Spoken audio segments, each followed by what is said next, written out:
রাকিব হোসেন সোহেল সম্পাদিত Lakshmipur RF TV. পরাজিত পক্ষ নাস্তিকরা অথবা গণতন্ত্রপন্থীরা সমাজতন্ত্রের মধ্যে আদালতে মামলা করে দেবে। যে সংবিধানটি মেনে আপনি রাষ্ট্র ক্ষমতায় আসছেন, আপনি সেই সংবিধান পরিবর্তন করতে হলে সংবিধানের কমিটমেন্ট মেনে তো আপনি পার্লামেন্টে আসছেন, তাহলে সংবিধান পরিবর্তন করবেন আপনি কিভাবে? এর জন্য যারা নির্বাচনের মাধ্যমে ক্ষমতা বলে ইসলামী হুকুমত কায়েম হবে, আমরা তাদের সাথে দ্বিমত পোষণ করি। আমরা বলি যে এখানে একটি মুসলিম শাসক হতে পারে, ইসলামী হুকুমত হবে না। যেরকম পার্লামেন্টে অধিক সংখ্যক পার্লামেন্টে যদি ইসলামিক দলের হয়, তাহলে সেখানে মুসলিম শাসক গোষ্ঠী ক্ষমতা আসছে এটা বলা হবে, ইসলামিক খেলাফত ব্যবস্থা কায়েম আছে এটা বলা হবে না। পাকিস্তানের আপনি দেখেন লেখা আছে খেলাফত মজলিস জেলার কাশ্মীরে বাইরে দীর্ঘক্ষণ ধারায় বৃষ্টি ছিল, এখন একটু কমছে, প্রায় বৃষ্টি হচ্ছে। এরপরও তো আমার হাতে নিয়ম অনুযায়ী সময় দেওয়া হয়েছে 1 ঘন্টা দার্সুল কোরআন কারিমের আলোকে কিছু কথা কোরআনকে সামনে রেখে আলোচনা করা নিয়ম ধরক। যেহেতু কোরআন কারিম নাই, সামনে নেই, আমরা মুখস্থ থেকে আলোচনা করি। আল্লাহ যেন আমাদেরকে তৌফিক দান করেন। আমরা কোরআন কারিমের সূরা ইয়াসিন থেকে, সূরা ইয়াসিনের 13তম আয়াত থেকে শুরু করি। কোরআন কারিমের 22তম পারা যে সূরা ইয়াসিন, এই সূরা ইয়াসিনকে নবী সাল্লাল্লাহু আলাইহি ওয়াসাল্লাম বলেছেন কলবুল কোরআন, মানে এটা কোরআনের হার্ট, হৃদপিণ্ড, হার্ট। পুরা কোরআন কারিমের এটা হলো একটা হৃদপিণ্ড, হার্টের মতো। হৃদপিণ্ড যদি দুর্বল হয়, পুরা শরীরের অন্য অংশ যতই ভালো হোক, ওই শরীর আর কোনো কাজ লাগে না। কোরআন কারিমের মূল যে প্রতিপাদ্য বিষয়, মূল বিষয়গুলো, তার মধ্যে উল্লেখযোগ্য যে 3টি মূল বিষয় তাওহীদ, রিসালাত, আখিরাত, এই 3টাই এই সূরা। এজন্য রাসূলুল্লাহ সাল্লাল্লাহু আলাইহি ওয়াসাল্লাম এই সূরাকে বলেছেন কলবুল কোরআন। এই সূরার 13তম আয়াত থেকে আমরা শুরু করব। এই সূরাতে মোট 183 আয়াত রয়েছে। এই সূরার মধ্যে মোট 183 আয়াত রয়েছে। এর মধ্যে আমরা 13তম আয়াত থেকে শুরু করব। এই সূরার প্রসিদ্ধ নাম তো সূরা ইয়াসিন। এছাড়াও রাসূলুল্লাহ সাল্লাল্লাহু আলাইহি ওয়াসাল্লাম থেকে তাফসীরে মাসারির বর্ণনা অনুযায়ী এবং রুহুল বায়ানের বর্ণনা অনুযায়ী আরো কয়েকটি নাম আছে।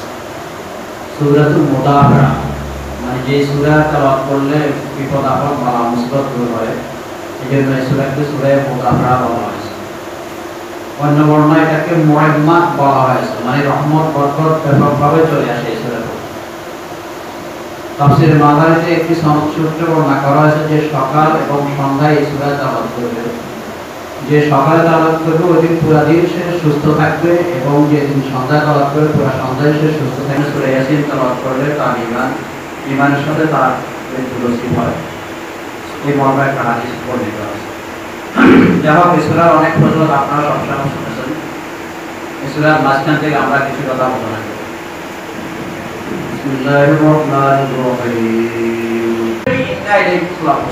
আমরা তোমাদের কাছে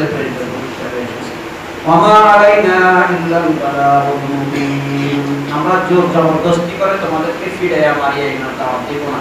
আমাদের দায়িত্ব হলো আমরা সুস্পষ্ট দলিল প্রমাণের ভিত্তিতে তোমাদের কাছে ইমান কথা পৌঁছে দিই। আমার আলাইনা ইল্লাল বালাগুল মুবিন, সুস্পষ্টভাবে দলিল প্রমাণের ভিত্তিতে তোমাদের কাছে ইমান কথা বলতে হবে।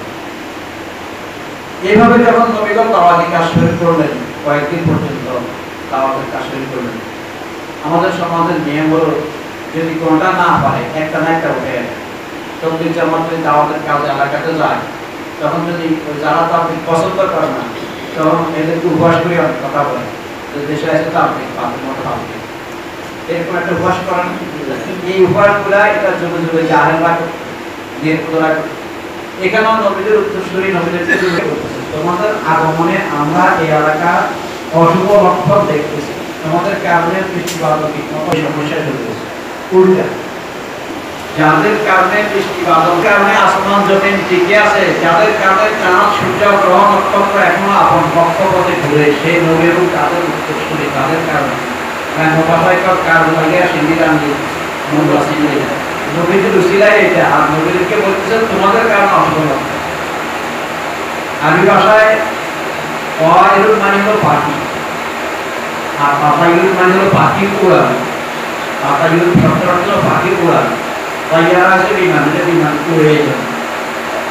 তো আরবরা প্রাচীন নিয়ম তাদের আগেকার যুগ থেকে প্রচলিত ছিল, তারা তাদের ভালো না খারাপ এটা তারা নির্ণয় করতো পাখি উড়াইয়া। অনেক পদ্ধতি ছিল, তীর ধনুকের মাধ্যমে করতো, পাখি উড়াইয়া। ঘর থেকে বের হলে গাছের ডালে যদি কোনো পাখি বসা থাকতো তাদেরকে ডিল মারত।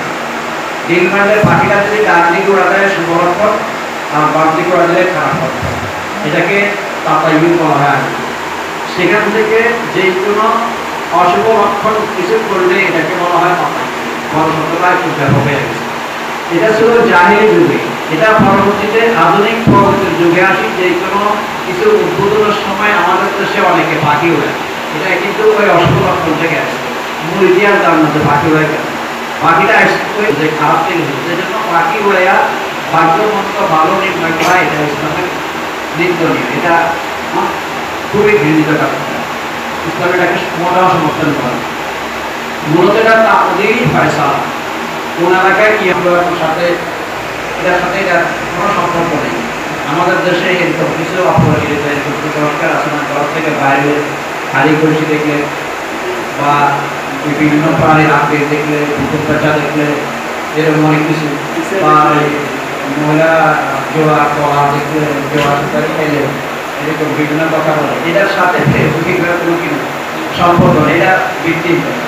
এখন এলাকায় যে যারা যেই সরকার পলায় গেছে, ওদের খুব বেশি বক্তব্য দেখলে ওদের দেখছেন নি, আমরা চলে গেছি আর কি বৃষ্টি বাদল ঝড় তুফান শুরু করেছি, ফেরাও এখন এটা ওই জাহাজের যুগ থেকে ছিল।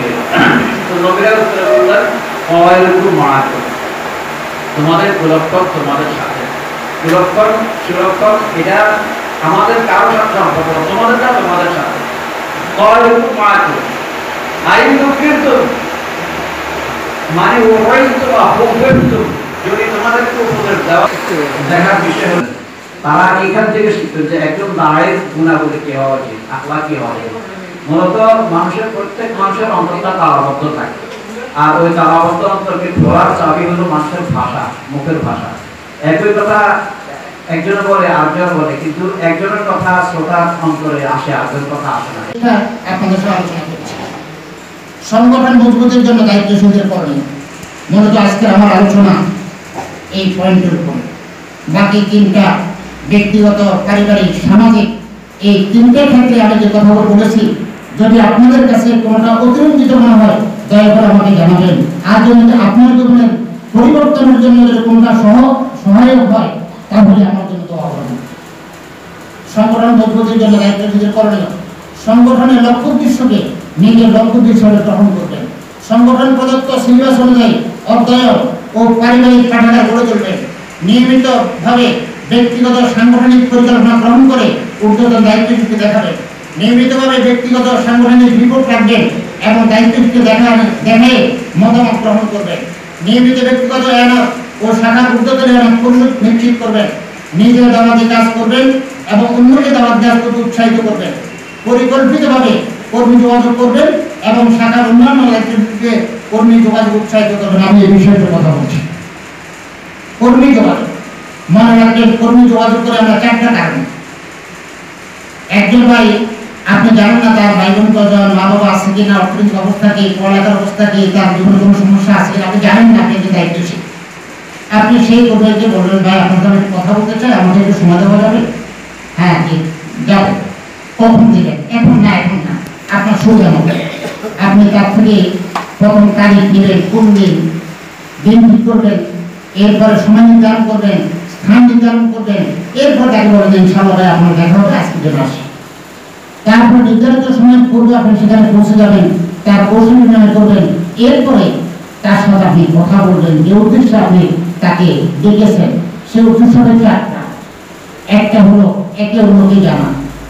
সে অপরিচিত, আপনি জানেন না তার সম্পর্কে। এরপরে ভুল বোঝাবুঝি দূর করা।